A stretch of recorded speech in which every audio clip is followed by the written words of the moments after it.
pang kumakain pero nakahiga. Mas kumakain pa siya dyan sa Marie na yan, kaysa yung isang malaking Marie. Matamis kasi yan man, ah. Yan bang totoong Marie, ma? Ayan yung kauna-unahang Marie. Ay, isang Marie, maliit. Ay, maliit, matigas, malaki. Dapat pala pag lumaki na si Isabel, ganyan na lang din kakainin niya.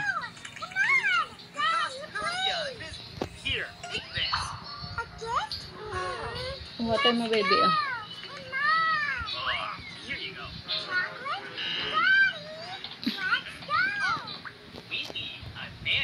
Water cow.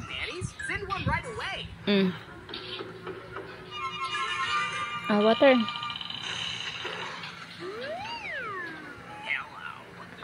Takip mo, ha? Pag ayaw mo na. Come on in. Okay, I'm gonna go back to work. Bye. Oh, what a sweet little